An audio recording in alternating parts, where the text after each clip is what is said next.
Welcome back to the channel. This is Trinity Storm and you are watching second part of What If Naruto Becomes Rayearth Knight of Wind.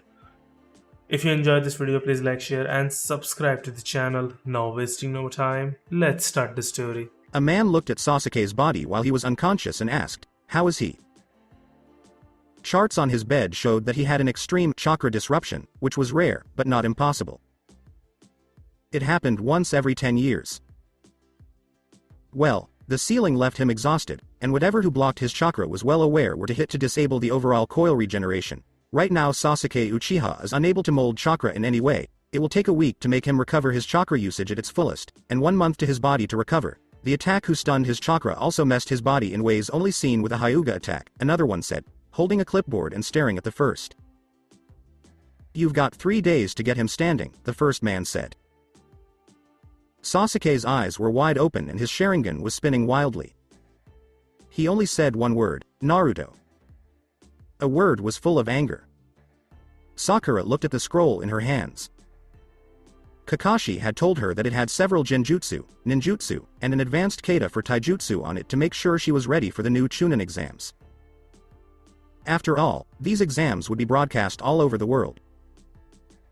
Doing something stupid in front of millions of people was scary enough, but what Kakashi had told her made her very nervous. "Sakura, the other teams will have to train hard to have a chance against Naruto. He has the demon Kyuubi chakra on his side, and he knows a jutsu that most Junin and even the Hokage can't do without risk. Combine that with his new powers and his unnatural affinity for wind, and you have any shinobi's worst nightmare. There's a reason why wind is called the war element and his sword." She still remembers how Naruto killed Sasuke, or at least stunned him, by only cutting the sheath of the new katana and part of Sasuke's shirt, which was right in front of his attack. If it was true, it was impossible, because weapons like that were made to kill, but then she remembered something else Kakashi told her. "Sakura, weapons don't kill people, people do. I wonder what happens when a person who doesn't want to kill is turned into a weapon." She wondered the same thing, but that couldn't be true. All weapons are made from materials, with a hammer and anvil, and then heated and tempered. No weapon is made based on a person's attitude or strength. Is that right? Hinata looked annoyed as her father, the elders, and her paternal grandmother and grandfather came into her room in the tower. She didn't mind her grandparents, Sayuri and Akira Hyuga, because they were strict when it was a clan matter and treated her like a grandchild when there wasn't a clan matter going on. This is why Hinata didn't kill herself before she was Narutized, because there were people in her clan house who cared about. With a sigh, she stood up and let them know they were in her room. She was glad they were there because everyone needed a place to rest and think, and Gaara and Neji were both very tense and had trouble focusing. The space they were given was welcome, but she wished it were a little bigger because the room was already full and her father, sister, and grandparents had to sit on the bed while she stood. "I apologize for the precarious accommodations," Hinata began, enjoying the sudden look of surprise of Hiashi, Hanabi and her grandparents, "but there is no room big enough to hold your ego, father," she added with a smirk. There his father stood up. For one part he was surprised for her lack of shudder and sudden formality. He thanked all the drilling proper etiquette thing. But others make an insult like that. "Hinata, I don't care how you got rid of your shudder, but you shouldn't insult your father like that. Show some respect." Hiashi snapped sharply. "You want respect from me? When you're the one who caused my shudder in the first place, along with those good-for-nothing main branch stuck-up fat-ass. You want respect? Earn it." Hinata snapped back as sharply and bluntly as she had before, even more so. "Why you?" he asked. "Why me? Are you going to ignore me like you did when Kurenai-sensei came while you were training the female version of Sasuke Uchiha?" "Oh yeah, I was there. I heard every word and saw how you trained Hanabi the same way you train me. The only reason she didn't give up was because she didn't have to see how you killed a man in front of me when I was 3. Oh, and to top it all off, you and the elders decided to screw everything up by selling Uncle Hizashi to Cloud, just to save your ass," she said. Sayuri stood up, being her present at the time. Akira didn't stand up because he was sick that day. He was so sick that he couldn't even stand up without feeling his muscles groan, and he had 3 tissue boxes on his nightstand because he had the flu so badly. "Hinata, As an heir and future clan head, you sometimes have to make sacrifices for the good of the clan and the village, Sayuri said. Even if that life was part of our family? She asked sharply. Yes, was all Hiashi said. Get out, Hinata said suddenly. Hinata-chan, we are here to talk about some pressing matters, Akira said, trying to make Hinata feel better. I dawn. Hinata, you can't put your career as a ninja ahead of your role as clan heiress. Once you become clan head, you'll have to give up your ninja rank and stay in the clan house to rule us and train new main family kids, hopefully with a husband by your side when you come of age. Said Hiashi. In the last 5 minutes, Hinata had lashed him in the clan in ways he never imagined. Well, he imagined an forfeit, my rank? Are you nuts, old man? You can't hope to me to leave my life as a ninja, just to train some kids and to rule? Tisk get lost, she added, turning her back to them. Hinata, you don't understand, Sayuri began. I do understand, clearly as crystal. You want to imprison me, to put me on a golden jail like a precious bird, to push me away of my friends to serve a life I don't want because is that, a lifetime imprisonment? Is a necessary evil, Hanabi said. Shut up and only talk when I tell you to. Got it? Hinata snapped sharply. Hanabi had never been snapped like that before in her young life, so she did what any spoiled girl would do in her situation. Hey, don't treat me like that. I'm better than you. Hinata snapped back. Oh, you're better than me? The only reason I didn't beat you to death was because you remind me too much of Mother, she said, turning on her Byakugan and staring at her little sister, who was looking at her with wide eyes and saying, I look like Mother. Yes, but you definitely don't act like her. Now, if you don't want to lose that resemblance and start looking like a beaten mummy, I suggest you, Father, and the elders leave me alone. I've got something bigger coming up, and I don't need distractions, Hinata said, turning away, sitting in a lotus position and closing her eyes. And that was yesterday. She yelled, and they left, knowing she wasn't going to give an inch. As the Hyuga were leaving the room, they ran into the blonde-haired knucklehead. He narrowed his eyes at them and asked, "What are you looking at, boy?" Unlike Hiashi, Akira didn't know that Naruto was more than just a demon jailer. "You'll be dead if you attack Hinata," was all Naruto said as he walked away, leaving a pale Hiashi behind. "Why that little?" said Sayuri. Enough, it's clear that Hinata isn't the only one who's worried about the sudden news of a global transmission.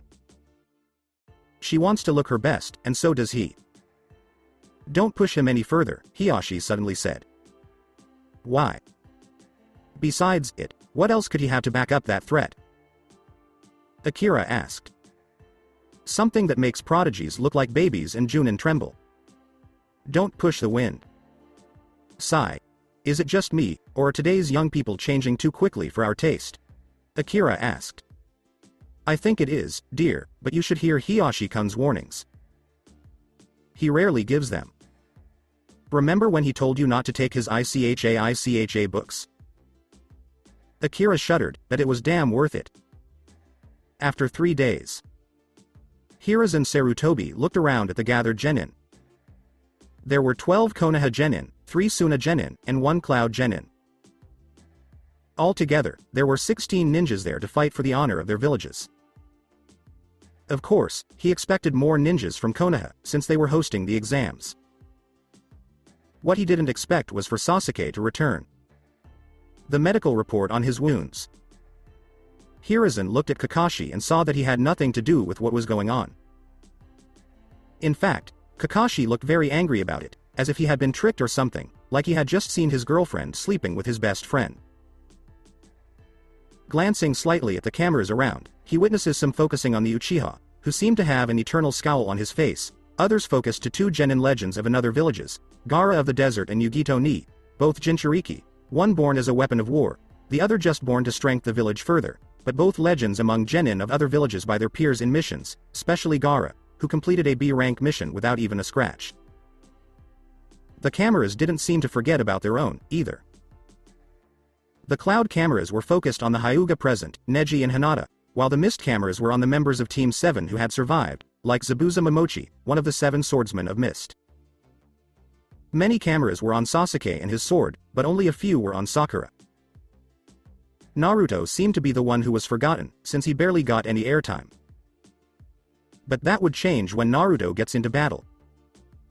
Overall, the genin of all three villages looked good. They were a new generation that would take over the world and all its joys and sins, and they would have the power to get rid of those sins. After telling them all about the Chunin exams, including why they all fought so openly in mini-wars, or what Naruto called, beat the crap out of each other and vent some frustration for losing wars while making the other villages look bad, which was partly true, since the village with the most promising genin would brag about their mission requirement, and since all the genin were started, the rest could see what level the Chunin and Junin were. He could already see how the village's reputation would grow when everyone found out they had a Rayearth. Oh, he could see the Tsukikage's face. To them, a Rayearth meant that the Yondaime had been brought back to life and cloned. Now for the next part of the exams, Hiruzen said. If I may, Hokage-sama, said a Junin who looked sick. The guy looked like he already had one foot in the grave, but looks can be deceiving in the shinobi world. Hiruzen could already hear people around the world saying, by all means, Hayate.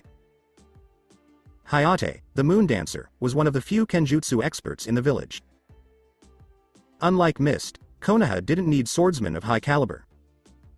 Since there are so many of you, we're going to have preliminary matches to cut down on the number of people in the next round. Bring it down. Hayate yelled, or as much as a man who coughs all the time can yell. Soon, a section of the wall behind the huge ram hand seal started to fall, revealing a screen. Cool.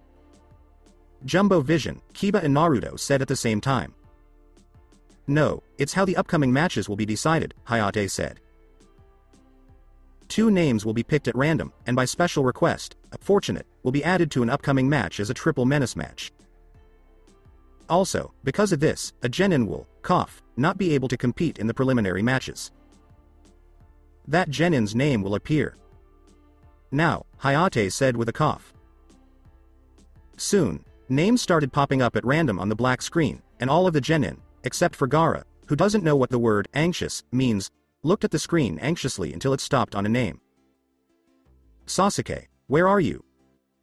Ah. Damn to hell, whoever came up with the quid pro quo system.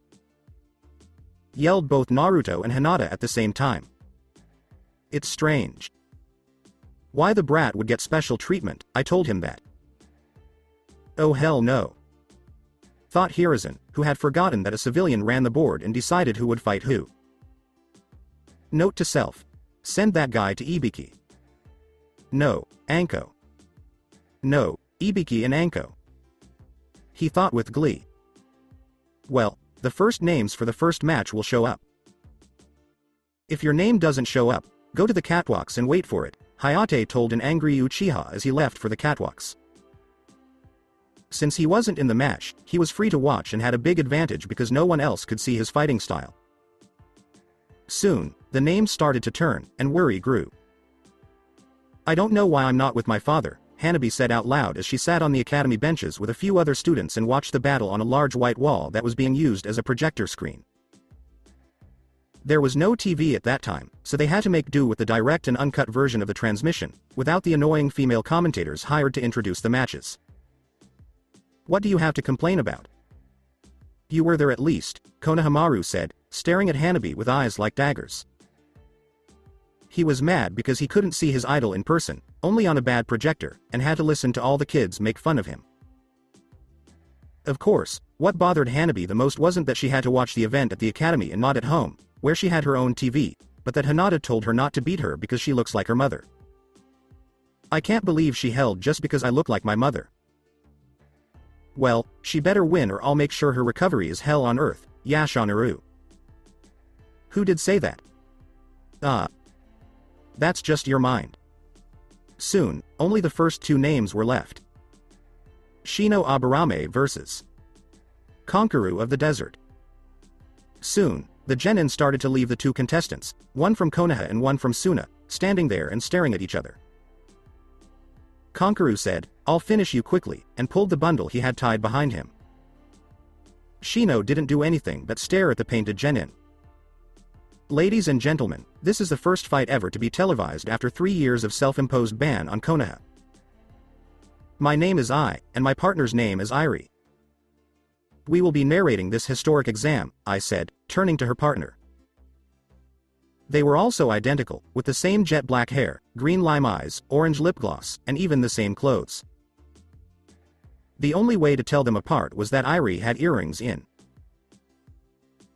That's right, the village suffered some heavy damages during Kyuubi enigmatic rampage 12 years ago, which ended in the death of over 100 Chunin to Junin ninjas who stood their ground against the wandering calamity, almost 1,000 more wounded, the death of the Yondaime Hokage, and over 900 civilians' death due to Kyuubi's massive killer intent, which included elders and babies, Irie said. To many it was a bitter memory. Of course there were people who survived that infamous killer intent. It's better to say that there was only one person who directly survived Kyuubi's killer intent, and that's not something many people can say, I said. Oh, but let's not forget that his actions as the boy who lived have given him a bad name. Some people think he is a reincarnation of the Kyuubi because he was born on the day the Kyuubi attacked, while others just enjoy making him suffer because he lived while others died, Irie said. Yes, just to show how low a hurt soul will go to get revenge, Irie said, looking for some papers. And here's some news you probably didn't see coming. That same Naruto Uzumaki is now taking these exams as a member of Team 7. He's the last Uchiha and he beat Zabuza Momochi, so he's got quite a reputation to live up to. The cameras soon turned to Naruto, who just turned around and growled at them. Oh, I said, I think he heard us. Oh, you think? Anyway, let's get back to the topic at hand. Konoha stopped holding exams for 2 years after that night to make up for some of the money they lost. The next year, they started sending ninjas to the Chunin exams, which were held at the time in Suna. This continued, and they didn't host exams again until 3 years ago, but there was still no TV coverage. Today is a historic day, because after 12 years of rebuilding and training, Konoha. Yes, history is being rewritten by a new generation today. Is that so, Raikage-sama? Yes. Those whiskers are a dead giveaway, the jailer of the Kyuubi no Kitsune, and it looks like the son of the Yondaime, said a woman with dark skin, blonde hair, and red eyes as she stared at the big screen. The image froze on the blonde whiskers. Yes. Those whiskers are a dead giveaway, the jailer of the Kyuubi no Kitsune, and it looks like the son of the Yon. Are you sure? Konoha is known for having a lot of blondes, and he could easily be a Yamanaka, his secretary asked. Hardly. I would recognize those eyes anywhere, just like the Yondaime and that girl with red hair had. Such intensity only means he is his son, and he doesn't know. I did good by sending Yugito and Killerbee there, he replied, and the screen soon started moving again. But why send Yugito there? She's easily a high-ranking Chunin, and Killerbee is just as strong as you. All to hunt the snake Sannin? That pale-ass freak messed with our turf for too long, and I have to remind you that he took Hiyoshi's brother's body when we were going to return it with our most sincere apologies, along with the lives of the 4 Junin on that squad, the Raikage said. Maybe Iwa will let this go because they hate Konoha as much as Orochimaru, but I won't. It was my mistake. 4 Jinchuriki in the same place at the same time is too much a coincidence. The rules are the rules, and the fight will end when one of you is unconscious, gives up, or dies. I can also stop the fight if I think it's too dangerous for someone, because the last thing we need is to show a dead guy on worldwide TV, Hayate said without coughing, which was one of the few times he didn't talk normally. Alright, cough, are you ready? Yeah, Proctor, Konkaru said. I'm clever, but I'm not stupid, Shino said, looking at the bundle Konkaru was holding. Good, Hajime. Hayate said, and as soon as he did, a huge black swarm appeared around Konkaru's feet. Shino could only say, you lost. How the hell? Those aren't normal bugs. Those are Kikai bugs, which are a special kind of bug in my clan. They feed on chakra, contract chakra, and follow my orders, Shino said, raising his left arm and releasing a swarm of bugs at Konkaru, who looked scared. Shino said, they know where you are. All it takes is one order from me, and you'll be completely out of chakra. No one in this room but a Chunin in a cage can stand the swarm, but you, a genin, will be out of chakra in seconds. Many of the bugs on the ground moved toward Konkaru, who just smiled. Really? Then tell me, who will fall first if I attack, you or me? Let's find out, Shino said without hesitation as his bugs swarmed toward Konkaru's bundle. Konkaru raised his left arm, and several sharp blades shot out of the tips of his fingers. While the bug swarm ate the bundle, Shino pulled out a kunai, which deflected 4 of the 5 blades and sent the 5th, which wasn't even meant for him, into a wall behind him. Konkaru fell to the ground in a split second. His face broke apart on impact, revealing a wooden face. Shino moved toward the covered bundle with a smirk. The bugs soon started eating it, revealing an unconscious Konkaru who looked scared. You're smart, but I'm smarter, Shino said as he turned away with his bugs following him. Shino Aburame is the winner of the first match. Oh, what a short match, I said. Well, genin matches barely last 5 minutes because they don't know much ninjutsu and are more focused on taijutsu, but that's the Aburame fighting style, but Konkaru-san should be thankful. Usually the Aburame send a special kind of flesh-eating bugs with the Kikai horde, but this comes to show you how advanced S. Hinata Hyuga vs. Sakura Haruno. Oh my, a very anticipated match between 2 girls who are natural rivals based on their stats and lineage, I said. That's right, Sakura Haruno is the heir to a transport company that runs through the elemental nations, while Hinata Hyuga is the next in line for the title of clan heiress of her clan, and rumors say that she was quite upset when the top Kunoichi, Sakura. Cold charms are nothing compared to Naruto. Just look at those eyes, they look like sapphires were put in them. His hair looks like gold, and his whiskers make him look cute. It's strange that he doesn't have a fan club, I said with a dreamy look. You just like blondes, admit it. I like boys, but not Ice Cube boys, said I as she watched the 2 girls walk down to the ring. But all that aside, this battle could be a Kunoichi showdown like no other. Hinata is the heir to the famous Gentle Fist, a taijutsu that requires the Byakugan and the Hyuga's natural flexibility. Sakura, on the other hand, is a top-graduated Kunoichi who is being taught by the copycat, Kakashi Hatake. By now, she must know several jut. Are you, both ready? Hayate asked, looking at both girls. At first, Sakura looked at Hinata with a little fear, but she was still determined to win. Hinata, on the other hand, looked like she was ready to give Sakura a piece of her mind. Hinata said, I'm as ready as I'll ever be, Proctor, as she moved into the Gentle Fist stance. Bring it on, was all Sakura could say as she moved into a slightly different Academy Taijutsu stance. She moved her right arm to cover her vitals, and her left arm is bent to block my attacks. She's taking this seriously, which is good. Then so am I. With that, Hinata moved back in her clan stance, her Byakugan fully active in her eyes. Good, Hajime. As soon as Hayate said that, Hinata and Sakura ran toward each other. Hinata brought her chakra-filled right palm down in a strike, but Sakura stopped her by blocking the attack with her left arm. She then brought her right arm down to slam it into Hinata's face, but she was stopped by Hinata's left hand. They ran at each other with their arms blocking each other, and many people wondered how they would attack each other. Bam! When the girls slammed their foreheads together, they reached a standstill. Hinata's left hand grabbed Sakura's right wrist, while Sakura's right hand grabbed Hinata's left hand. Both girls were trying to be stronger than the other. Soon, they both let go of each other and pulled shuriken from their pockets. They then moved away from each other a few steps and threw them at the same time. All of the throwing stars met in the air and collided. Stepping back, one of Hinata's shuriken exploded, sending deadly metal shrapnel at Sakura, who was just starting to do backflips. When she got to the wall, she got stuck in it and jumped to the. When she landed softly on the ground, Sakura looked at Hinata with serious eyes, and Hinata did the same. Both of them had small amounts of blood coming out of their foreheads, but neither of them cared. Hinata said, "You're good, Sakura-san." Sakura replied, likewise, as she brought her hands together in the ram seal and gathered chakra. One shot girl, don't waste the gift that Kakashi-sensei pulled out of his A*.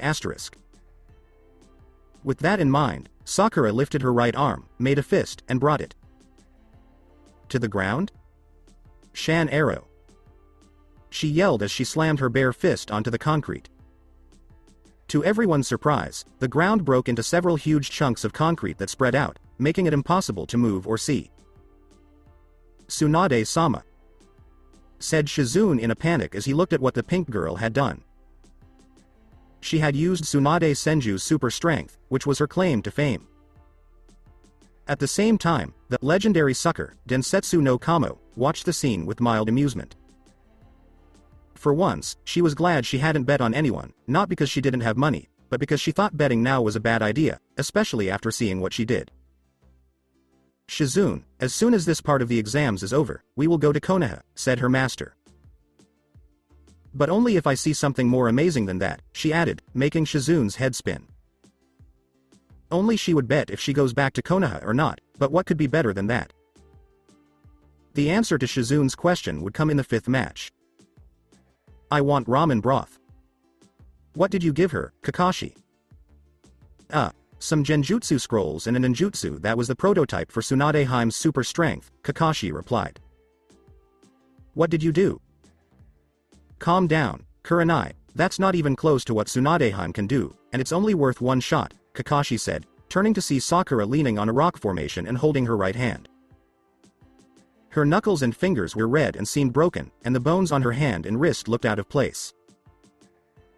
She took this chance because she knew that Hinata, like all Hyuga, relies on speed and space, Kakashi said.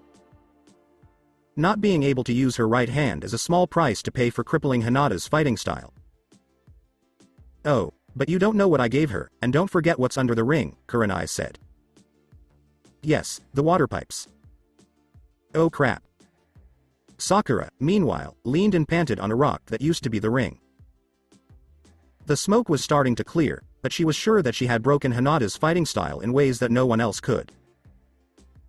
When she looked down, she saw that her little stun had broken the water pipes that led to the bathrooms in the tower. Now, water was leaking into the ring, and it was even better because she could now hear when Hinata was coming at her. Water release. Stallions of the tide. Sakura heard, and soon the wetness around her feet started to go away. However, a sound made her wonder why she could hear horses in the ring. Soon, she got her answer when a group of 12 water horses and a medium-sized water wall came charging at her. That's when she knew she had lost. Bam! Sakura was hit by the full force of the stallion's stampede, which sent her into a wall and caused it to crack. The Haruno girl looked up, gasping for air, and saw Hinata standing in front of her with her right palm on her forehead and her left hand fully cocked and aimed at her chest. Yield or fight? Please fight, make my day longer, Hinata said in a cocky way. I wish I could fight more. Proctor, I give up, Sakura said, letting out a sigh of relief when Hinata laughed and taped her forehead, then pouted. Damn it, and here I thought you would fight more. Oh well, guess I'll settle for beating the crap out of the Uchiha, Hinata said as she walked away. Winner, cough, Hinata Hyuga, now get me some stretchers, Hayate said. A second later, 2 medic nin carried the exhausted girl away with a proud smile on her face. She may have lost, but she did it with style. Damn, boss has to deal with that kind of pain from that girl? Konohamaru said, looking at the screen while Moegi and Udon nodded. Hinata only won because she had a water jutsu and water to power it, Hanabi said, staring at the screen in the image of her proud sister. She had barely used her clan style, instead choosing to use ninjutsu. Only a few Hyuga used ninjutsu, mostly branch members at the Junin and Chunin ranks. Hanabi-chan, it doesn't matter, Iruka said all of a sudden. Iruka-sensei. Why are you here? I thought you'd be there, Moegi asked. Well, I couldn't leave you all alone, Iruka said. And Naruto asked me to keep an eye on you, he sure groaned. What do you mean by, may as well be? Hanabi asked. Simple. Hinata had chakra and wasn't hurt, unlike Sakura, who broke her hand. True, Sakura thought that cutting Hinata's space would slow her down enough for her to be defeated. She didn't count on Hinata's new ninjutsu, though. Good work, Hinata-san, you got a lot done, said Shino when Hinata came back. Yeah, go. You really won that round. Kiba yelled, I'm good as long as I don't have to fight Naruto or that freak Gaara, but I don't think I want to fight that girl from Kumo. She seems to be on a whole different level than Gaara. Well, at least she looks normal. I hope. As the name choosing process started over, a very smart person thought of a lot of things. Hinata and Sakura had new skills. Which means our sensei was serious about what he said. Naruto is a Rayearth, and thus a major enemy in this exams. He took Sasuke rather easily last time, and the sound team as well, but only because he caught them by surprise. Like a tiger does to its prey, just his attacks worked, whoever fights him will have their hands full. If what Asuma Shikamaru was thinking as he looked at the board. Choji Akamichi vs. Shikamaru Nara. But Choji is someone I can face on an equal footing. I just hope he doesn't decide to go all wrecking ball on me. Guess our sons will fight each other. Shikaku, Shuza said to his childhood friend, teammate, and drinking partner. I give up, Proctor, Shikaku said, whether it's true or not. Ouch, it looks like your son just gave up, Kunoichi said to Shuza, who looked shocked. Oh man. Well, at least he went far, and saw that Brawl is not exactly an enemy for brains, and since they both know each other's weaknesses, they'll never get the upper hand. They know it, Choji knows it, and so does Shikamaru, and so he counted on that. Troublesome boy. Whoa, anticlimactic, I said with a pout.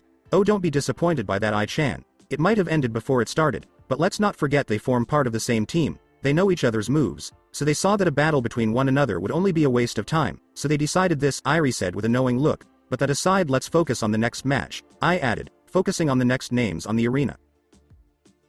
Tenten vs Temari of the desert. Another Kunoichi battle, and his promises more that the other fights. Both girls are more experienced in the ninja life, while Temari is the firstborn of the Cage of Suna and a wind mistress. Tenten is a weapon mistress of Konoha under the tutelage of Maida Guy, renowned taijutsu legend, and to many missing several bolts on his skull, Irie said, missing the look Rock Lee suddenly shot at her. Oh, but looks can be deceiving, Irie-chan. They said Hinata Hyuga was weak and meek, but now they must be eating their hearts out after her little stun, and those who said Sakura was weak, just look at the ring. They changed it to look more like a battlefield, I said as she watched the girls enter the ring. This match promises, and it will be the opener for the three-way match that everyone is so excited about. Hey, super bushy brows, sensei, said Naruto. How do you see this match? Lee's eye twitched. Naruto asked. It doesn't matter, both of you are weak, Sasuke said, turning on his Sharingan. Tim, turn down the emo meter. I was asking someone who knows to teach the guy who beat the crap out of you. Oh yeah, without ninjutsu, bare-fisted, and dressed in a jumpsuit. Look who talks, you wear a jumpsuit too, said Ino. A thick jacket that can take a barrage of shuriken, and a pair of pants made of thick wool and nylon. The color is just for decoration, Naruto said with a smirk, leaving Ino fuming. To answer your question, Naruto-kun, Guy said, I don't know. Genin fights, unlike Junin fights, rely more on pure strength. Whoever has the strongest jutsu wins. Unlike Junin and Chunin, who use their brains instead of their brawn, this fight has yet to be seen. Basically, Temari will win, Naruto suddenly said, making everyone look at him. That would be you, Windlord, said Aku. You hit the jackpot, Smokey, said Naruto with his usual smile. I hate that nickname. Tenten looked at her opponent. Her eyes were hardened to Temari's dark green ones, and the Suna chick moved easily, even with the huge rectangular staff. Tenten's brown eyes kept darting around the room. It was easy to get lost in the rocks, which made it a good place to hide and attack from behind. Her endless barrage of weapons was useless here if Temari found a big piece of rock to hide behind. There were plenty of things to do instead, but it all came down to a good aim, a hit-and-run strategy, and a precise attack if given the chance. But Tenten was sure of one thing, that big staff wouldn't help in this war-torn area. Well, at least it looks like a real mini-war now that Proctor has joined us, she thought. Everyone ready? Good, cough, Hajime, said both girls. Tenten began by pulling out of her holster a single kunai. Dashing at Temari, she suddenly threw her kunai at her, who just smirked as she dodged the projectile. Suddenly she leaned her head to the left, dodging a shuriken of Tenten, who suddenly smirked. Turning behind, she saw how the shuriken hit the kunai, making it change directions, hitting a metallic corner, which made the kunai ricochet at her. In panic, the Suna Kunoichi ducked, just to see a charging Tenten, a pair of tonfa in her hands, making a twirl with them. Tenten rammed her right tonfa at Temari's face, making her stumble, then twirled her second tonfa and aimed the long portion at Temari's neck, just to see Temari swing her massive staff and block her attack. In annoyance, Tenten aimed her tonfa at Temari's gut, just to say Kunoichi to grab her wrist and stop her attack, reaching a stalemate. No good, she's stronger than me physically. Damn, and here I thought Guy Sensei's crazy physical training was for Lee, the nut job. Next time, I'll do it.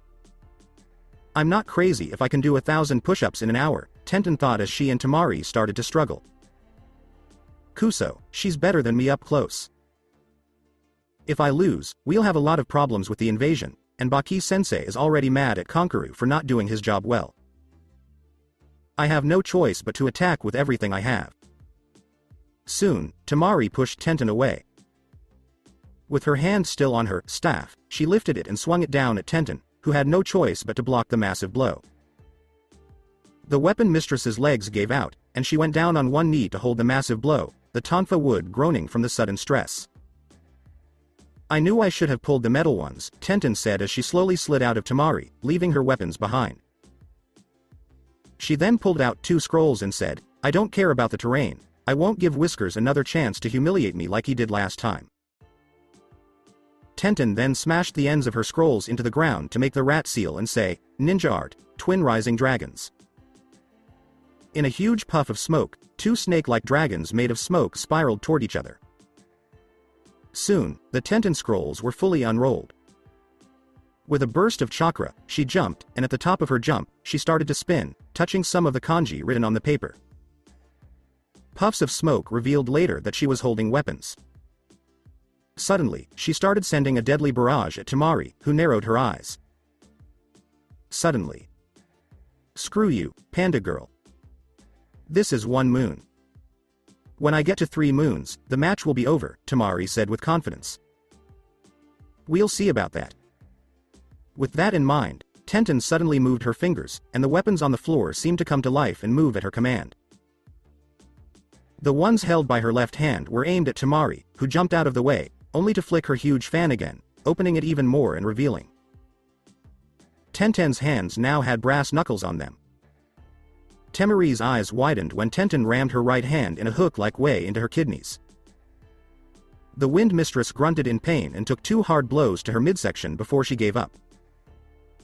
She grabbed Tenten's wrist and gave her an uppercut, then threw her over her shoulder. Suddenly, she grabbed her fan and opened it all the way. Cutting whirlwind technique. She shouted, and a violent gust of air shot out of the fan, aimed at Tenten, who narrowed her eyes. Boom. Temari was happy to see that her target was crushed by the rubble and her own weapons, but her eyes widened when her target turned out to be a piece of concrete filled with her own weapons and debris. Grunting, Temari turned around and blocked Tenten's brass-knuckled right hook with the metal part of her fan. With an angry look, she slammed her forehead into Tenten's nose bridge, hearing it crack. Cutting whirlwind technique. She yelled, sending the jutsu straight at Tenten. Tenten screamed as the wind and rocks cut her skin, sending her flying into several pieces of debris. Medics, Temari of the Desert Winter, cough. Hayate yelled because he knew how dangerous a windjutsu could be and how much Tenten hurt. Damn. Now that's an ending. Yugito eye twitched at her almost arrogant and hyper, sensei, Killerbee, or as he liked to be called, Jinchuriki-sama, while other like him or her hate the name because it reminds them who they are. To him it was a proud badge of honor. He could boast all he wants, he is the brother of the Raikage after all, and only person who could fight him on equal grounds. Yet something bothered her. She had heard quite well what the whiskered blonde had told, how the Wind Girl would win. He was right. although his goofy look he was quite serious. Her nose twitched several times at the smell of both the red head and the blonde whiskered one. One smelled to sand and blood, while the other smelled to ramen and to fox, heavily linked with blood, but in lesser levels and older compared to the fresher ones of the red-headed one. Does this mean that they are both the same as me? What is Jinchuriki? She thought that at 16, she was different from Killer Bee and Roshi, the first Jinchuriki, who were older than her and taught her and Killer Bee how to tap into their latent power and fraternize with their demons. However, Nibi was more talkative than Hachibi, and unlike Killer Bee, she didn't have a perk that irritated her inner demon. This made it easier for her to make friends with Nibi. I swear, Nibi is an addict to sex. I hear you, kitten, and I'm only doing this to help you. You need a man who can. Hold up. Keep it up, my ass. They all end up in the hospital because you drain their chakra. Details, little steps back. Think about this. Since you turned 18, you've been more active than the rest of the women. I'm partly to blame, but Kunoichi are offended by tasks that require them. Female touch. Think of it as training. Oh, I guess we're up. Yugito narrowed her eyes as the fifth name was called. This was the most anticipated match of all. Yugito Ni versus Naruto Uzumaki versus Neji Hyuga. Oh no, it's the son of the guy the older Raikage asked for instead of full-scale war. My luck stinks. Not quite. We're up against the Kyuubi jailer. Be ready to face him, but don't hurt him. Much, Yugito grumbled as she walked to the broken ring, Killer Bee hitting his head and saying, "There goes the ring." Neji is the kind of Hyuga boy that young Hyuga boys should try to be like. He is cold, methodical, calm, talented, and proud, but he was about to lose his cool because fate had given him two of his least favorite subjects. A Kumo girl and the boy who saved Hinata. He narrowed his eyes dangerously when he heard that. He didn't know how he did it, but he had added enough chakra to damage her organs and make sure she died a very painful death in front of the rookie, but the blonde seemed to save her from the inevitable end. Also, if he heard correctly, she had snapped at her father, sister, and elders 3 days ago, pushing them out of her room. No, Neji, stay on track, you've got a stroke of luck. Use it wisely. Kill them, kill him in front of her, break her, so that when I come she begs me for death, he thought as he watched Naruto and Yugito enter the broken ring. He could see that the blonde Kumo Kunoichi was looking at him seriously, which was even better, a challenge worth taking. Then he turned to Naruto and froze. Those blue eyes that seemed to go deep into his soul, that intense stare that could melt ice and set it on fire, that look that could shake even the toughest warrior into submission, he was staring at him with those eyes, full of pent-up anger, waiting for the slightest provocation to unleash its full wrath on him and only him. Then, his sharp eyes turned to the crystal kanji of Windglove on his left hand, where he knew that huge blade was. This was the thing that could bring an entire team to its knees, bend the wind to his will, tear the land apart, and let out all of his anger. Pay attention to Neji. He's a nobody and a dropout. Beat him and kill him.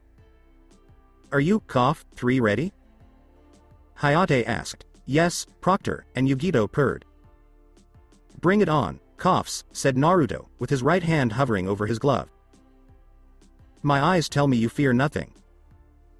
It will be my pleasure to teach you the real ways of life and fate, Neji said, his eyes bulging with veins. The Byakugan, both blondes thought at the same time. Okay, cough, this is the 5th match. It's a triple threat match, and only one person can win. The same rules apply, Hayate said, looking at the blonde, that he couldn't explain why he suddenly felt afraid, but he did. He was afraid that something very powerful was about to come out, and that the ring would be too small to hold it or even stand it. Have faith in your skills, Naruto Uzumaki, and don't give up. The one with the most resolve wins. Naruto smiled at Anima's words. It was good to know he had some extra help and that someone believed in him. Watch me, he said. Watch me, everyone, because I'm going to shake this place to its core. Oh yeah, the boss is sure to kick ass. Konohamaru screamed when he saw his idol on the screen, ready to bust some skulls. Right, Konohamaru-kun, the boss will win, said Moegi. Oh, come on, that guy is the dead last. Mom said he couldn't even make a single clone, said a boy. Yeah, he's going to die, said a girl. They're right, Neji-san will win this match, Hanabi said with a smug look on her face. She knew that Neji was very good at the gentle fist arts, which is why he was called the genius of the clan. Iruka suddenly said, Hanabi-chan, you should think again about what you said. Maybe he can't make clones like you can, but why should he use simple clones when he has something much better? Kakashi whispered, show them, Naruto. Show them how much you've grown. He was tempted to lift his Sharingan eye, but he wouldn't until he could see at least some of Naruto's true power. He would wait until a little later in the match. I don't know Kakashi, but your trust on your student is misplaced. He can't win, and neither against two opponents, Kurenai said. I hate to disagree, Kurenai-san, but there is a reason I warned my team to not face him on combat. They know how powerful and dangerous he can be. They saw him firsthand, Asuma said. He was one of those guys who believed in myths and legends, no matter how far-fetched they were. He is correct. Hinata told Kurenai-sensei, watch and believe, Naruto-kun can do much more. Kurenai-sensei said, get ready. To be amazed, Shino said in a threatening way. Hajime. As soon as Hayate said those words, three things happened. The first was a sudden burst of light and wind that covered Naruto's right hand and sent it flying at Yugito and Neji, only to be replaced by a huge Zanbato. Holy crap, that thing looks like Zabuza's, Kakashi said, shocked by how big the blade was. The second was how easily Naruto swung the huge blade, which hit Neji in the face and sent him straight into the nearest wall. The third was when he raised his hand, which was less than 3 meters away from Yugito. Suddenly, she was flying away, hitting rocks along the way, and when she landed, she dug her feet into the ground and looked at the blonde, who had stopped his charge, with wide eyes. It's crazy what you can find on the ground these days, don't you think? Tenten's old weapons were floating around Naruto as he spoke, his left arm just a little bit raised. I thought you were braver. He teased Yugito, making him hiss, you took my revenge. Suddenly, Naruto heard Neji standing up and rubbing his face. I will kill you in front of her, your death will break her, and I will break her to break him. Neji screamed. Sheesh, girly man is also an emo, too bad for me, said Naruto as he looked at his two opponents. Which one of you feels lucky? With that, Naruto's flying weapons flew at Yugito while he jumped at Neji and said, you're going to regret trying to kill Hinata, you bastard. And, like a hurricane, the Uzumaki came down on the Hyuga. People say that Sasuke Uchiha is the best genin his generation's academy has ever made.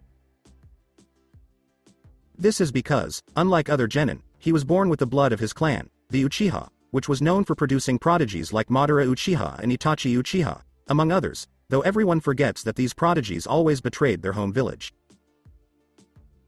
As the Rookie of the Year, the last Uchiha, the holder of the Sharingan, and a new student of Kakashi Hatake, the man who knew more than 1,000 jutsus and could teach him how his Sharingan worked, most people thought he would become Hokage instead of his loudmouthed, ugly-dressed, and clumsy teammate Naruto, who was everything he wasn't, which included loyalty. That was what Kakashi feared the most, and it scared him even more when he saw what Sasuke had around his neck.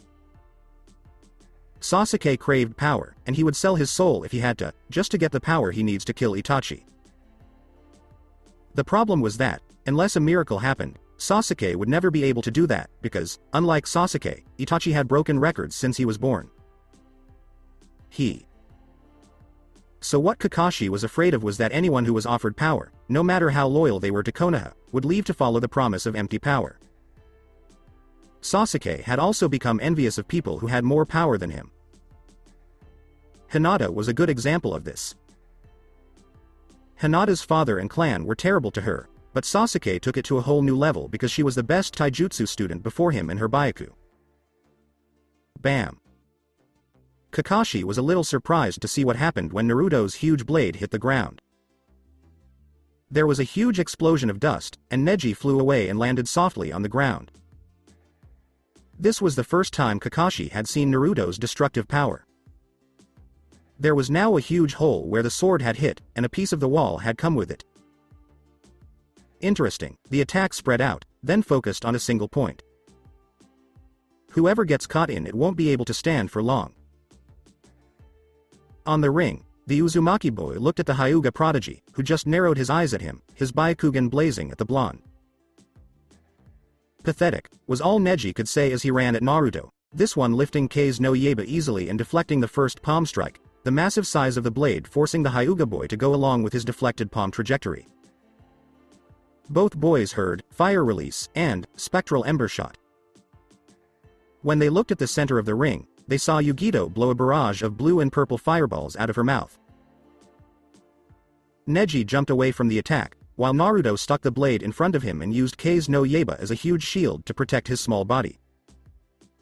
As Yugito finished her attack, she saw that Kei's no Yaiba was still unharmed. No way, she hissed, that blade should be hollowed by now. She hissed loudly, doing a back somersault to avoid Neji's palm strike. After landing behind him, she threw a roundhouse kick at Neji's right side, but he blocked it with his right arm, pushing it hard and making Yugi. While on the ground, Yugito pushed chakra into her hands by slamming them into the ground. She then put all of her weight on her legs and started to spin her legs at Neji. Neji just palmed the kicks away and said, "Wind release." Now it was Yugito's turn to be hit by a jutsu. When she looked at where Naruto was, she saw the blonde finish a set of hand seals with the dog hand seal. He then yelled, "Wind Shuriken Storm," and shot his arms away, sending shuriken flying out of them. The Hyuga started spinning wildly in fear, so Yugito hissed, focused her chakra on her feet, and jumped away from both attacks. Kaiten. Neji yelled as he spun wildly and let out a lot of chakra, making a dome of pure chakra around him that moved when the wind shuriken hit it. Temari was shocked to see that when the wind shuriken hit the wall behind the Hyuga boy, it broke it up into small pieces. Crap. A B-rank wind jutsu, she said, noticing that Baki was also looking at the attack with a little bit of surprise. On the ring, the Kumo girl looked at the damage to the wall and let out a whistle. "I don't want to think about what those things can do to a person," she said, turning to Naruto with Kei's no Yaiba in her hand. Even though the blade is huge compared to his size, he can handle it with relative ease, and I'd bet my ramen that his wind jutsu is at least B rank. I bet he is the one who locks up the Kyuubi. I don't need a Biju to see that, Captain Obvious. No genin can actually control a B rank jutsu. No way. Shadow Clone Jutsu. Naruto yelled, and at least 24 copies of him popped up around the ring. 12 of them surrounded Yugito, and the other 12 surrounded the glaring Hyuga. They were all carrying Kei's no Yaiba. The original Naruto said, "Let's see if my new clones are up to the task." Attack. All of a sudden, a dozen clones rushed at the two genin, jumping and aiming at the two ninjas. But Neji had already thought of a way to stop the clones, and he did the attack, defense that his clan was known for. Kaiten. Suddenly, the dozen clones on top of Neji exploded, but not in a cloud of smoke. Instead, they exploded into small wind vortices that hit Neji's Kaiten, causing the chakra dome to bend from the sudden strain of power from all directions. But as quickly as it came, it went, leaving Neji panting and looking as surprised as Yugito. Vortex clones, Neji. Dispel one and I guarantee you'll be in a world of pain, and to think I just brought that with me yesterday, Naruto said, making the Hyuga prodigy look at the blonde in shock, his Byakugan catching glimpses of chakra around the blonde. Smart, he has made some kind of chakra armor around his torso to protect himself from my gentle fist. Smart, but not enough. With that, the Hyuga prodigy dashed at Naruto, who dashed back at him, only to jump out of the way when a huge blue-purple fireball hit where they were going to meet. "You're forgetting about me, boys?" Yugito asked as she ran at Naruto, jumping and spinning in the air.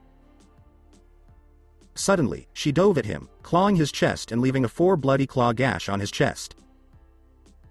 Twisting on the ground, another 4 claw gash found its way into his left thigh. Hissing in pain, Naruto raised his left leg, slamming his knee on Yugito's face. Naruto then jumped out of the way of a barrage of small blue and purple fireballs that burned the place he was standing. Yugito hissed and looked up, noticing with a little amusement that the blonde had jumped to the roof and stuck to it with chakra. "You know," Yugito said to the blonde on the roof, "you are the first genin to ever stand up to me. Only Killer Bee has even been able to beat me." She then turned to the Hyuga prodigy and said, "And you, since the match began, you have been trying to kill Whiskers there.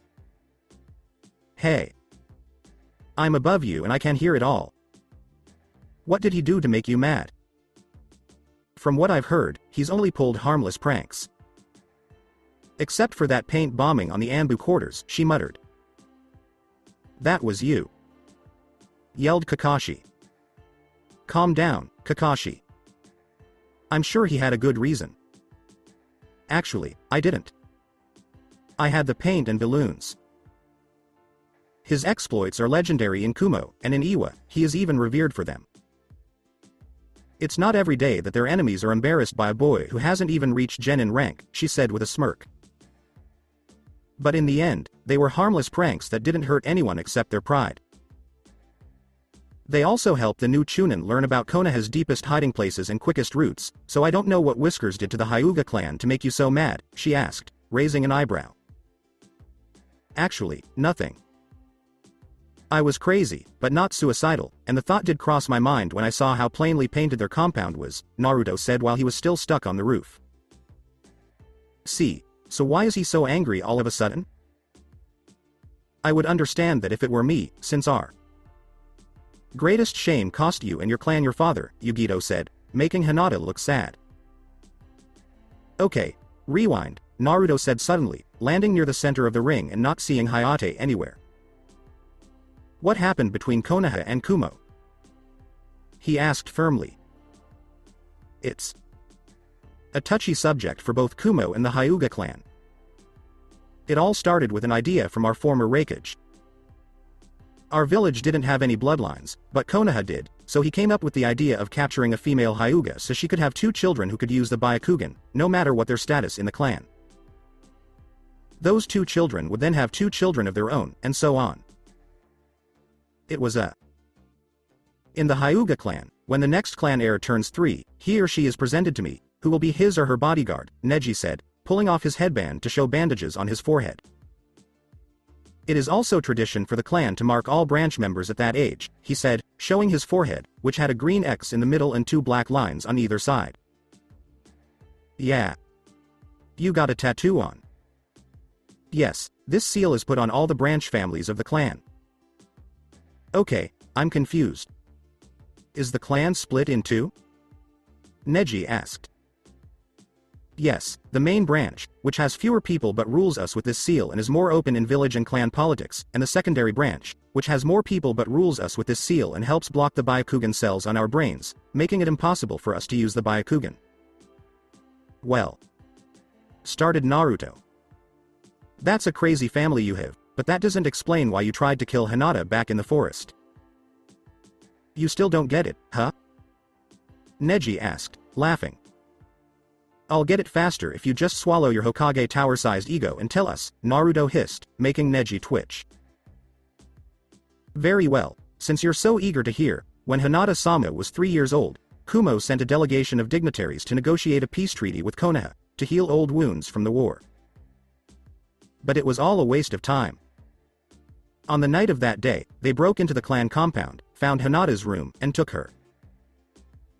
Unfortunately, her father was awake and heard the noise, so he caught both men. You don't get it, do you? His actions made the Raikage angry, and he said that if the body of the person who was killed wasn't brought back, Kumo would march to war against Konoha. Hey, we have something to say, too. Some jackass said Hiyashi the clan head killed the delegates in cold blood, without any reason. What would you do, as the leader of a village, after hearing that? Neji. And you think the elders cared? No, they didn't. They sold my father on behalf of Hinata's father, leaving me without a father and with a moral for this story. Fate is unavoidable, no one can escape fate, from the day you were born until the day you die. Everything is decided by fate, and Hinata was supposed to die by my hands. By my hands alone. So Hiashi could feel my pain, anger, and everything I went through because of him. You pathetic dead last, who wants to become Hokage, a useless dream for a useless life you lead. No one becomes Hokage because they want to. Fate decides who will and won't succeed. Fate also decides who will and won't win this fight, and now fate has given me the victory over you and the Kumo girl, whom I will enjoy destroying, limb by limb, Neji hissed. Take a chill pill, man. First of all, I don't know how Kumo didn't realize that the man they got wasn't Hinata's father unless... Naruto's face fell when he heard that. I take back what I said. Your family isn't a mess. They are sick bastards. Sayuri hissed, the nerve of that boy. She and the rest of the main clan, including the children, but not Hanabi or Hinata, were shocked by what they saw. Dear, calm down. Remember what the doctor said about your blood pressure, Akira tried to explain. I don't give a coconut about my blood pressure. Those two brats are crossing too many lines, Sayuri growled. But Naruto is right, a clan elder said. Come again, Sayuri hissed. True, we abandoned our own clan member, and against Hiashi-sama's wishes, he wanted Hisashi to rule in his place, but we were too proud. We didn't act like a family or a clan, but more. The clan elder stuttered. Like what? Yelled Sayuri. Like what Orochimaru did when he did experiments on innocent villagers. We killed an innocent man, and now everyone knows our sin. Guy said to himself as he looked at Naruto and raised his sword, he's going down some dangerous roads there. Is it true, Hinata-chan, what Neji said? Ino asked. Hi. Unfortunately it is true, our clan fell in disgrace, choosing a bloodline over a human life, my uncle's life to boot, Hinata said, looking at Naruto, who had his eyes on Neji and not on the ring. Much to many people's surprise, the fight had turned into a verbal attack. So in short, your father, who turned out to be Hinata's father twin, was sent to die instead of the other guy, because either he was afraid of dying or he wanted to go, but the oddly fast elders of your clan acted before him, and ruined your life, and to add, you're taking out all your anger on Hinata, since she's... What? Neji hissed. What I said, you're more mess up than the Teme, and he had Toa what was again. Oh yeah. See how his clan Wasa reduced to him, Naruto said, ignoring the growl of Sasuke, plainly simple I see in you what Sasuke will turn and try just to achieve his revenge, or so he says against the man who killed his clan, Naruto said, irking more the two prodigies, both because they were being compared to one another. Listen, if fate was real, I should have died when I was 4, but here I am, standing, strong, and damn proud of it. Naruto snapped, putting Kei's no Yaiba on his back. I only believe in 2 things, punk. 1, you live and you die. What you do between them is your problem, and no one can make you choose something. And 2, if fate was real, I should be the Kyuubi no Kitsune. As he moved forward, Neji suddenly took a step back, which everyone noticed. He said, if fate existed, I should be the last one, the boy with no fashion sense who shouldn't be able to talk to a Hyuga, the ice cubes with legs, the bastards, who turn their own family into slaves. If they are so great, then why do they have to put a seal to protect a pair of pupilless eyes that? If fate existed, you should have won by now, and you shouldn't be moving away from me. By now, you should have broken Yugito like you said, trust me, Neji, Naruto said, suddenly forming hand seals, the clones around Yugito forming around her, Kuso, how could I forget the vortex clones of Naruto? People can say a lot of things of me, and you can say even more fate crap to try and make me waver, but I never back down, I never turn back, I always fight for what I believe, I never go back on my word Neji, mark them, I'm going to beat fate out of your system, even if I have to open your skull to do so. Suddenly Naruto shot his arm forward, a wave of dust hitting Neji full force, cutting his clothes and skin with the small but sharp stones in the attack. That's my ninja way. There's no ninja I can't beat. There's no obstacle I can't jump over. There's no one who can make me change my mind. You're going down. With that, Naruto shot at Neji, pulling his huge blade at the shocked Hyuga, while the clones around Yugito ran at her. In a panic, the two-tailed cat jailer jumped off the clones. All of them attacked at once, creating several human-sized vortices around the stunned Kunoichi. The Kunoichi screamed as she was torn apart and cut in the combined vortices. Neji saw how dangerous the blonde was and thought, I have to hit him. With that in mind, he watched as Naruto swung his huge sword at him and said, now. Naruto was caught off guard when Neji did the Kaiten again, blocking the sword. But, to the surprise of many, Naruto tried to dig the blade in deeper, trying to overpower the Kaiten. Based on the way the spinning chakra dome started to bend, many say it worked. Suddenly, a single blue-purple fireball about the size of a baseball hit the back of Naruto. Many people saw how Yugito struggled to stand up, her hands in a clumsy tiger seal, cuts and bruises all over her body. Her long ponytail was loose, not because she wanted it to be, but because the cloth around it was completely cut, along with her praying beads bracelet on her left arm. You are really the Yondaime legacy, she said, and then she fell down. She didn't get to see the massive chakra repulsion coming from the chakra dome, which pushed the blonde away, sent Kei's no Yaiba flying away, and stuck too close to Asuma's head to be safe. As for Neji, he stopped slowly. His headband and the bandages on his forehead were loose, and the ones on his arms were cut and stained with his blood. They were hanging from rags. With an angry look on her face, the Hyuga genius slowly slid into a position that looked a lot like Hinata's. Naruto-kun, stand up! She yelled. The blonde slowly stood up, only to feel strangely stuck in place, as if he had been shocked with electricity that made his legs go numb but kept him in place. You are in the range of my divination. Naruto knew it was fight or die at that point because Neji was too angry to let him live and Yugito couldn't fight because the side effect of his vortex clone was to completely mess up chakra. Neji moved so fast that he suddenly thrust 2 finger strikes at Naruto's torso. Naruto jerked back slightly, and Neji hissed, 2 strikes. His face shot in pain when Naruto slammed his right hand on a vicious hook on Neji's right cheekbone, making the Hyuga spit blood but not stop. Neji smirked as he slammed 2 finger strikes at Naruto's legs, only to look up in pain when Naruto gave him an uppercut to the chin. 4 strikes, Hyuga, and I'm still standing, Naruto said.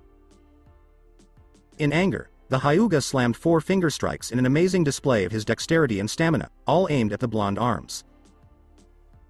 The Hyuga was surprised to see that the other 16 blows were all aimed at the blonde's stomach. He quickly looked down when Naruto hit the top of his head with a powerful blow that looked like a hammer and said, 32 pokes, try harder. And harder he tried.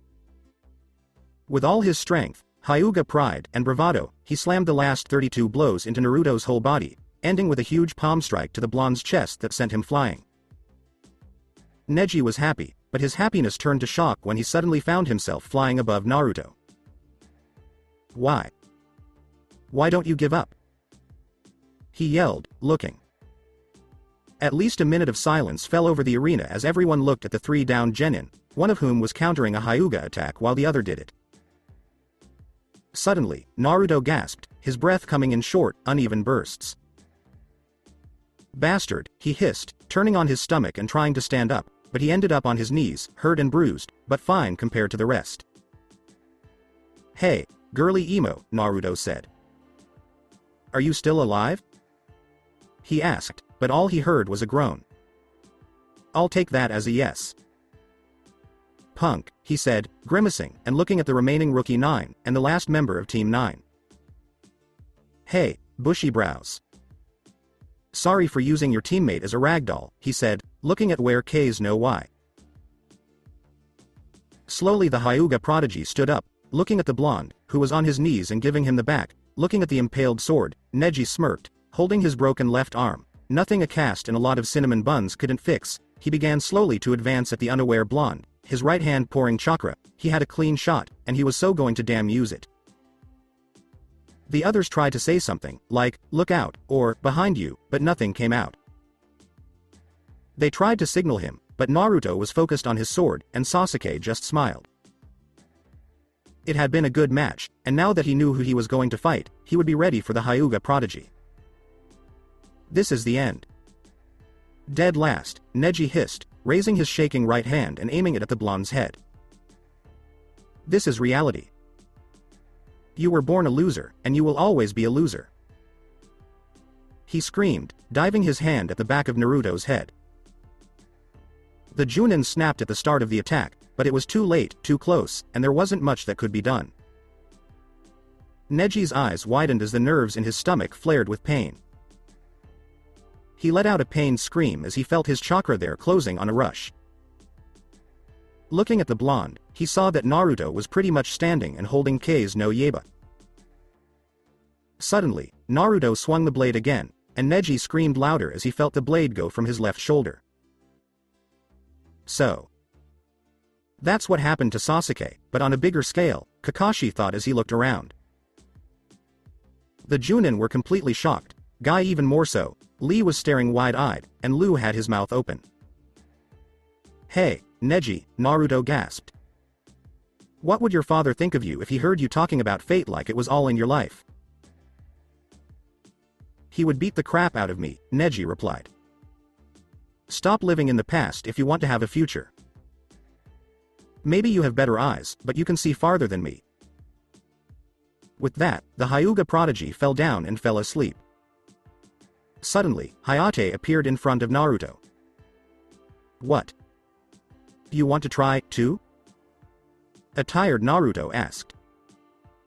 Hayate raised an eyebrow at that, but when he saw that the blonde, who never seemed tired, was about to collapse, he grabbed Naruto's left arm and said, Winner, cough, Naruto Uzumaki. Hiyashi watched as Hayate lifted Naruto's arm to congratulate him on a great match and to show respect for another Kenjutsu user. He had to admit that almost everything Naruto did was new. The Vortex clones were by far the newest things in Naruto's arsenal. As for the sword, Hiyashi didn't think Naruto knew how to use it at first, but Naruto proved him wrong yet again. Such talent. Wasted, Hiyashi said as he watched the medics pull Neji and Yugito out of the ring while they were still unconscious. Naruto dragged himself up to the catwalk as the huge sword disappeared in a flash of light and wind. Are you talking about Naruto-san or your nephew? Shibi suddenly asked. Both. Naruto-san doesn't know how to use his sword or control the wind well, and he wastes too much chakra, which is understandable given how much he has. Neji, on the other hand, is a new thing. He knows two techniques of the main family, but no one taught him that. No one taught him the real arts of the gentle fist. It doesn't help to think about the past, Shibi said. Naruto-san said to stop looking back, learn from it, and look forward. He never said that. He just told him to forget the past so he could have a future, Sume told her former teammate. Inoichi said, Sume-san, the message was clear. The past is the past, and if we focus too much on it, we'll end up like Neji or even worse, like Sasuke. To move forward, we have to let go of the past and move on, but we can't forget what it taught us. Well, I'm sorry, but unlike you, I've never been on the brats' minds, Sume pouted. And now that you remind me of that, it's been 2 years since my last visit to Naruto's and Sasuke's minds. I wonder what's on their minds now, he said. I'm more curious about what's going on in Naruto's mind right now. Look, Shuza said, pointing to the screen and the suddenly sleeping Uzumaki. Such a strange sight. Seeing him so calm is like seeing the start of a storm, Shibi said out of the blue, and the clan nodded their heads in agreement. Again in the sewer. What now? Naruto groaned as he stood up.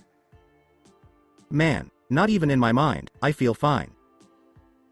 Looking around, he saw that he was deep in the bronze-gold sewer system, not the silver one. When he looked ahead, he was shocked and scared by what he saw, huge jail gates, a single piece of paper with the kanji for seal, and nothing but darkness beyond the gates. No, he said, taking a few steps back, only to trip over something behind him. When he turned around, he saw Anima, in all its power, behind him. You must also face your past. With that said, the huge tiger's paw gently pushed Naruto in front of the huge gates. Naruto took a few deep breaths and looked at the gates. Soon, a pair of red eyes and a scary set of teeth and fangs, both surrounded by red chakra, appeared behind the gates, making Naruto's eyes widen. "Come closer, boy," the thing said in a deep baritone voice, but its huge jaws didn't move. In a little bit of fear, Naruto moved toward the gates, but then a set of ivory claws shot out of the gaps in the bar gates. The thing said, "I want to kill you, but this cursed seal won't let me." This made Naruto's eyes widen, and he said, You are the Nine Tails. Kyuubi." Soon, a sudden rush of red chakra aura lit up the darkness behind the gate, and Naruto could see the beast in all its terrifying glory. Dark orange to red blood fur, crimson red eyes, 2 long ears, a huge mouth, 4 paws with huge ivory claws, and 9 massive tails swaying back and forth inside the strangely large jail. The Kyuubi stared at the boy, and the boy stared back. He wanted to eat the boy, kill him, and drain his life to the bone, but the cursed seal was in place, and the boy was a Rayearth. Now, the Kyuubi had little control over his lingering chakra, Rayearth powers, and demon chakra, which was contained in the seal and being cleansed, but in time, he would be able to control all of these things. In time, the brat will have learned how to use all of his powers and Rayearth skills, and then he will be a force to be reckoned with. To get away, he had to kill him right now. When Naruto asked, "Why did you attack Konoha?" The Kyuubi expected, honestly, a fit of curses and threats, but that was the last thing he expected, but he still expected it. "Why do you ask?" "I ask why you live, because you want to or because you have to. You don't ask a demon why it attacks, because that will only irritate it and make your life a lot shorter. Don't ask weak and stupid questions. Instead, ask how you plan to kill all the people who have wronged you." Kyuubi said this in an oddly calm way, given who he is. "Hey, furball, if you've been in me for a long time, you should know I don't need to kill to get even. I do things my way, without killing innocent people just to make you laugh. I'm not you. You're not me? Ha ha, fool. When a demon of my kind is sealed on a person as weak as you, in time the vessel becomes the beast, no matter how hard you try to deny it. In time I will take your body, and I will finish what I started a long time ago, and this time no one will stop me from reaching my goal," Kyuubi said, moving closer to the jail bars and aiming his gaze at Naruto. "You and what army are going to force me into that?" Naruto asked seriously, making the Kyuubi let a massive gush of air out of his black nose. "The moment that happens, I can assure you furballa, the very first thing you will feel will be a kunai deep within my heart and explosive tag around my neck. Let's see how you survive that." Naruto wondered, closing to the beast's knot, not even flinching at the massive opening of its jaws. "Fool. Your dreams will end, and those around you will die of grief. Everyone will forget you in the end. What good will it do to die in such a pitiful way like the Yondaime Hokage did to seal me here?" For a moment, Naruto just stared at the beast in silence. The beast slowly grunted, "When you have someone important you want to protect, you become truly strong. The Yondaime was strong because he protected Konoha, and because of that, he will always be remembered. And for what you said about me being forgotten, no one would forget a selfless sacrifice, but everyone will forget you in the end. Everyone will only remember you as the demon who died twice, once." Naruto gasped when he heard that. Kyuubi's desire to kill almost choked and froze him, but in the end he was sure enough to raise his weapon against him. Naruto's eyes widened when he saw Kei's no Yaiba. The blade had changed slightly. There was now a horizontal line from the tip to the hilt, right in the middle. Soon, the line turned into a gap as the blade broke in half, revealing a shocking sight. Small thunders of chakra moved around the gap, connecting the two blades. The grip had also grown 10 centimeters, and the blade itself seemed to get thinner by 1 centimeter. Soon, "Hey, Anima, what's up?" Naruto asked Kei's no Yaiba as he pointed at her. "Simple. Kei's no Yaiba has changed, and every Ray Earthblade can change too, depending on how the person who carries it feels and how much they grow. Evolve? Really? Naruto looked at Anima as if he had grown 2 extra tails. By facing your past and the beast behind it, and rejecting the evil that comes with it, and carving your own future with your hands, the blade evolved, and so did you. Slowly but surely, you grow with each new experience, each enemy you face, and each obstacle you overcome. Each experience will make you stronger, and when the time is right, you will reach your full potential. As Anima talked, Naruto felt dizzy and had a tingling feeling all over his body. He said, "Hey, I feel funny." With each evolution, you get new powers that you have to train and tame. You also face new challenges, so enemies who are after you and the beast you are holding should know that your future is now in your hands. With those last words, Naruto closed his eyes and felt his body become as light as a feather. He also felt his newly acquired Kei's no Yaiba return to his glove, which now had a strange set of gold runes on the thumbhole. "Oh man," he said as he opened his eyes. Finally awake, Naruto? He heard Kakashi say. "Man, that was a great nap. Those were the best 5 minutes I've ever slept." "So, what did I miss?" Naruto asked. "Well, first of all, you slept for half an hour, then you missed Gaara and Lee's match, and Kiba won the last match against Ino by accident," Kakashi said. "An accident? That girl is a psycho, she had all kinds of flower extracts to poison me or knock me and Akamaru out," Kiba said, with a cut on his left cheek and Akamaru resting on his head. "So, what did you dream, and please tell me Kyuubi is a girl?" asked Kiba, hoping for an answer. "Kiba, be glad Sasuke is on the other catwalk." "He doesn't know," said Asuma, looking at the Uchiha who was staring at him. "And I rather have him on the dark. As for the last part, no, Kyuubi is a he, a sadistic egomaniac bastard," Naruto said, leaning to a softa something on his left side. Looking around he saw Kakashi smirk and Asuma nod in approval. "Hinata is that soft stuff, right?" Both nodded. "Well, she and something she has," Kiba said with a snicker. Looking up, Naruto saw Hinata, without her jacket, and his head was resting on Haraway's firm chest. "I'm glad Sakura-chan isn't here, or I'd be dead by now," Naruto said as he stood up. "Who won the other match?" he asked. "Gaara, he is tough, I tell ya man. He took everything Lee threw at him, and even 2 of those primary lotus things. Then Gaara broke Lee's arm and leg and tried to kill him, if it wasn't for Guy-sensei. Now those who won will fight in a month on a tournament way, you, Sasuke, Kiba, Hinata, Shino, Shikamaru, Temari, and Gaara, in front of the whole village, on the Colosseum." "Oh yeah, I remember, I think I pranked your sister there," Kakashi said. "You do have a sister, right, Kiba?"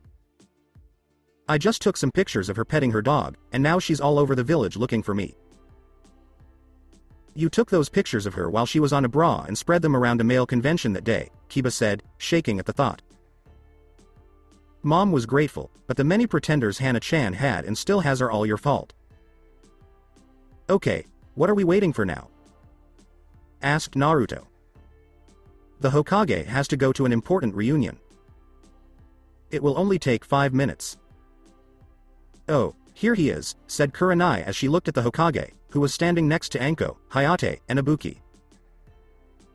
"That guy gives me the creeps, full stop," Naruto said as he, Kiba, Hinata, Shino, and Shikamaru walked down to the ring and lined up in front of the Hokage. "Great, cameraman ninjas," he thought. "Congratulations to those who passed the exams.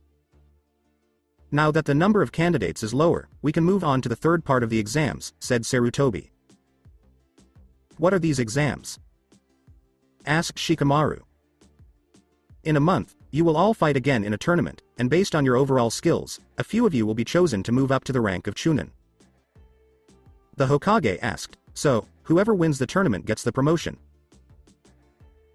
Sasuke quickly replied, "No, there will be judges all over the audience judging your overall skills, and it's possible that the winner won't get promoted and the loser will. So pretty much only 1 or 3 of you can get the rank, right?"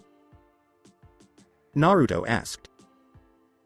Yes, these parts of the exams will be held in front of many political figures, including the Cage and me, as well as the world audience as a witness of these battles.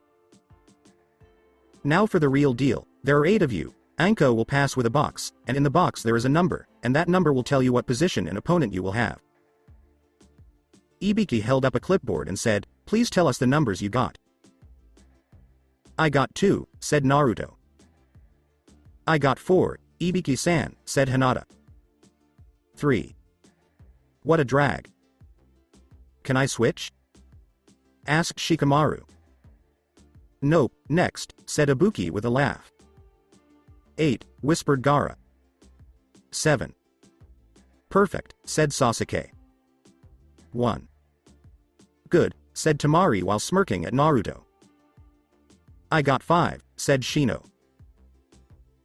"That means Kiba got 6, so the matches will go like this. Temari of the Desert will fight Naruto Uzumaki in the first match, Shikamaru Nara will fight Hinata Hyuga in the second match, Shino Aburame will fight Kiba Inuzuka in the third match, and Sasuke Uchiha will fight Gaara of the Desert in the fourth match," Ibiki said. "Know that you will be competing against each other in a month.